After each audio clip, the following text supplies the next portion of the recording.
gentlemen, welcome back to the World Esports and Gaming Summit. Currently, we are on our keynote on esports and the next frontier of brand sponsorship. And right now, for this incredible keynote, we're joined by Eric Zhao, the Publisher Relations Asia Pacific Japan ESL Gaming. Well, Eric Zhao is a business development executive for ESL in Asia Pacific and Japan.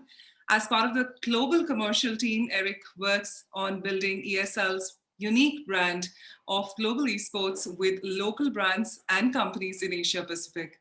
Originally from United States, Eric has helped launch the Xbox One in China, operated Hollywood's red carpet events in Beijing and Shanghai, and as well published mobile games such as Crossy Road. So with this, I'd now like to humbly invite on the stage and screen Eric, who's going to be joining us. Thank you so much, Eric, for your valuable time. Welcome to the day 2 of our wonderful summit. It's great to have you. How are you feeling today? Good. Thank you for having me. I'd like to thank the TrustCon and everybody here who having me speak on behalf of ESL Gaming. How are you doing today? I'm doing great as well. So Eric, looking forward to your session. The stage and screen is all yours. Sure. I'm going to put a presentation on. Give me 1 second. Where is the button for this? There we go. Sure. Excuse me for the technical difficulties. No worries. Okay, great. Hello, everybody. My name is Eric, and I'm with the global commercial team at ESL Gaming, and I'm here to talk about esports, the next frontier for brands. So unfortunately, Mark Zhao is not here. I'm his replacement, but let's move on.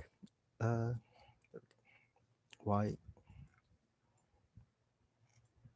So let's talk about brand sponsorships. What are brand sponsorships? Brand sponsorships are pretty much any time a brand wants to get into a program or event and they're looking to get their brand and message across to consumers using terms in many ways, it's a form of marketing. So let's look at brand partnerships, right? Brand partnerships make large-scale esports events possible. And as you'll see in the rest of my presentation, I won't be talking about ESL Gaming as much. I'm pretty sure most of you have heard a lot of sales pitches about their people talking about their own companies. You've seen a lot of numbers, a lot of impressive things. I'm going to show a lot of big pictures, talk about ESL a little, and then let's talk about the future of brand partnerships, especially in how this relates to the world of esports. So as you can see in this photo, these are all big esports events, and these are made possible by brand partnerships and sponsorships. So you have Intel Extreme Masters Katowice, you've got ESL One, lots of these have lots of brands.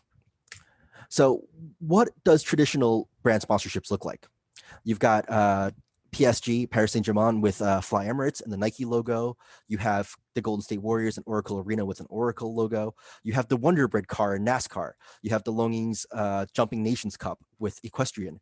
You've got the NFL sponsoring the Fam Jam roadshows. You have State Farm sponsoring the NBA, and it's part of the various commercials built in when you're watching the NBA.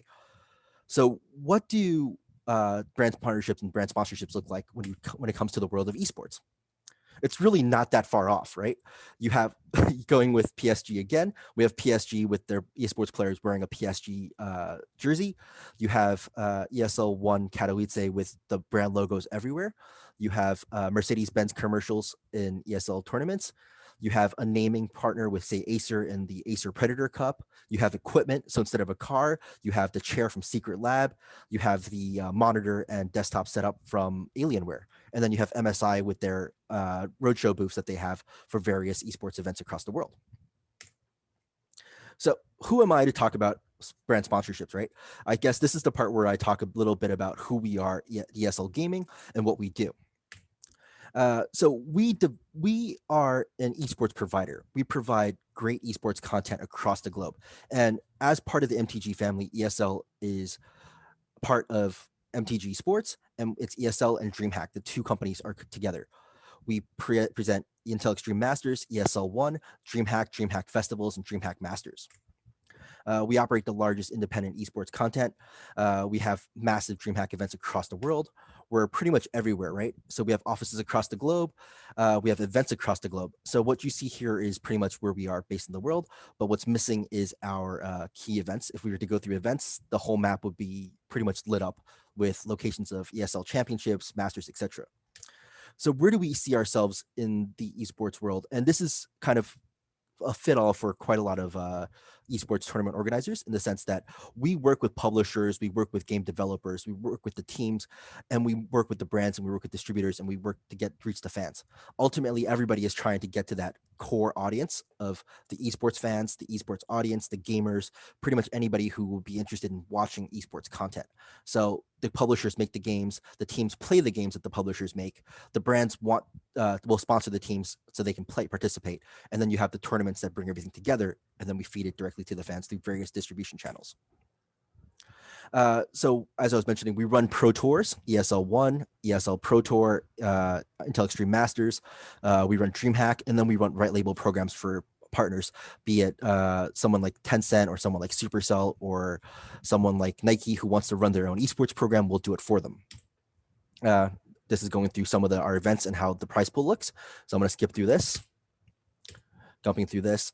So we compete, we do games, we do players, we do competitions, we do community tournaments, and we do monetization. And this monetization part is particularly important as it comes to the brand sponsorships, because as I mentioned very early on, brand sponsorships are what makes esports programs possible. So from an esports program perspective, the publisher will want to create a esports program to constantly build on top of their game. They want to prolong the lifespan of their game. They want to engage their players more, get the players to potentially spend more money on skins, get the players to spend more money on downloading updates or DLC in that sense, rather than updates. And so their goal is to engage their player base as much as possible. So they'll foot the bill for a lot of esports programs. But at the end of the day, an esports program is very, very expensive. So how does that work with brand partnerships? Brands like Vodafone, brands like Intel, brands like Mercedes-Benz, they'll come on board and help supplement the costs to build these events through an exchange. And obviously, in the world of partnerships, for instance, if we look at something like the NBA or the NFL, they're talking partnerships over the course of 1 year that are well in the tens to $20 million in terms of one sponsorship. Like people buying a Super Bowl ad is somewhere between 5 million USD or so. Whereas if you're looking at esports, we're relatively, for lack of a better term, cheap compared to traditional sports. And this is obviously going to be changing and going to move forward as esports takes over the norm in terms of entertainment. I don't want to say that esports isn't at the mainstream yet. We are already currently in the mainstream audience's mind. That's become so big that you have these tournaments spread across the world. Previously, a few years ago, you're looking at PAX. Now you're looking at DreamHacks, and you're looking at more and more similar events across the globe. So why are brands coming into the esports portion, right? And this is just some numbers based on ESL ourselves. You have 200 million hours of content being watched at any given point, right? We create 2 million hours of content regularly, but 200 million hours being watched is such a massive number to any brand that's looking to market themselves to this growing base of consumers. And gamers on the majority side are quite well educated. They have a bit more money to spend. They're more interested in buying things that pertain to their entertainment or interests or their hobbies. So an average gamer would have lots of toys. They'll have Funko Pops. They'll be inclined to buy hardware for their gaming pursuits, be it a PC or being a better phone or cases or things that show off their hobbies and interests. So we can show some of the things that we do with partners across the globe. So we build these studios that are very, very these studios are very, very colorful. They're very interesting. They're very vibrant, and they show off the best of the games. And so what you see now is sort of a behind the scenes, because these are built for broadcast. So when you watch them on YouTube, Twitch, or whatever streaming platform you're watching them on, you'll have a much more clearer picture of what the audience sees at home. And it's meant to indulge the eyeballs. So instead of the games that you see, will be having strategic placements for brands, their logos, brand products, etc. So moving on. So let's look at some brand activations in esports. This is to toot our own horn, the Vodafone partnership that ESL has had with Vodafone over the past few years. We worked with Vodafone to do the ESL 1 takeover, where we took the whole stadium, we turned it red for Vodafone and started playing the Vodafone message of play faster and selling the Vodafone message of, hey, this is the network for gamers, because we're trying to bring something that gamers really care about to the forefront, which is the internet speed. Without internet speed, people will complain about how slow the game is. They'll complain about ping. They'll complain about lag. So this is something like their core. That's a core interest of gamers. Then we worked with Vodafone to create the Vodafone ESL Mobile Open, which also highlights Vodafone's upcoming or current 5G network. So it's all about bringing the brand closer to the consumer and the user, and constantly reminding them of the brand value proposition. So here's another one that we did with DHL, right? And from the get-go, what does a logistics company like DHL have to do with gamers? Most gamers will probably not think too much about DHL. They won't think about logistics as a whole, right? If they're buying their games physical copies, or they're buying the hardware, they're buying it on Amazon or other online retailers, and it gets delivered to them. They don't really care how it gets delivered, so long as the delivery is safe, there's a tracking number. So our partnership with DHL was to bring DHL directly to the game and to the gamers. And the DHL activation, I wish I could show the video, but if I would highly recommend people watching this speech right now to go on YouTube after this to watch how people in Birmingham and Cologne and other places, when the DHL robot showed up, would start screaming DHL, DHL, DHL. It's quite surprising to see such an organic adoration for a logistics brand, because what we did with them was we put the DHL bot. So in the game Dota 2, one of the key things is being able to send for items while you're in lane. So we put the DHL bot in the game through various ads, and we had the DHL bot run and deliver the items. And then we incorporated that into a DHL drop series, working with our partner DHL to give fans in audience and online special gifts from special merchandise in relation to ESL and DHL and Dota. And then we worked on a Instagram filter game that you could do, and you can play yourself sorting through DHL properties or packages to send to various people. So this was a very, very fun brand activation, getting the brand very close to the fans in the nitty gritty of esports. Another one is Mercedes-Benz, right? And this isn't just ESL. Mercedes-Benz works with lots of various esports partners over the years. And so specifically for this, I put the ESL images here. So we have cosplayers in front of Mercedes-Benz SUVs at the Spodek. We worked with Mercedes-Benz to create the Mercedes-Benz MVP award, right? Basically letting the players choose which players they feel like which teams should earn or win a brand new Mercedes car. We worked with Mercedes to have the players travel in class. So player travel between venues was all done through a Mercedes-Benz vehicle. We created an ad with them to highlight the fact that Mercedes has been along the journey for gamers since the very beginning, taking them to point A to point B, driving them around, being an integral part of making sure the esports happens. And the key part of this is to have this idea and this concept of where the brand is very closely associated with the gamers and bring this great entertainment directly to them. So where is the future of brand sponsorships, right? If we look at the examples I shared above and some of the examples of traditional sport, to be fair, we're very close to what traditional sport is doing. If anything, it's close to a one-to-one. But gaming is interactive, esports is interactive, and we're new, we're digital, we're in the forefront. So a lot of what's being done now is quite, I don't want to say futuristic, but it's quite creative. It's quite visionary. It's lots of really good things are being done in the esports space right now, and I'll have some examples coming up.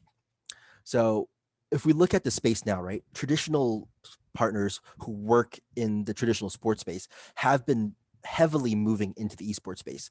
PSG again is heavily involved. They have their own team across multiple games. They're sponsoring programs themselves. They run camps. The 76ers in America They have their own teams, they have their own programs. Major brands are investing. MasterCard was a sponsor of League of Legends, as well as some various other programs. Red Bull is a regular sponsor of esports. They have their own esports program. Intel sponsors ESL.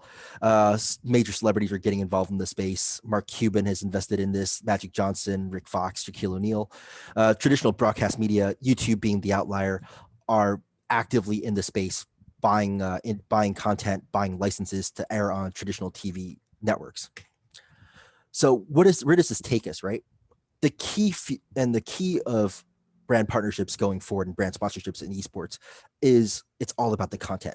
It's how do we integrate the brands into the highlights? How do we integrate them into the analysis? Where do we put them in interviews? Where do we put them in the stories and the heroes and the influencers? How do we craft this narrative about the brand coming into an esports program? It's not so much about the logos anymore. We're beyond just placing a basic logo. We're now talking about deep integrations where it engages fans, where fans will want to reach out and engage with the brand as well as the game, as well as the tournament on top. So here's some examples of some really cool things that have been done recently, right? Well, League of Legends Worlds in 2019, so give or take a year or two.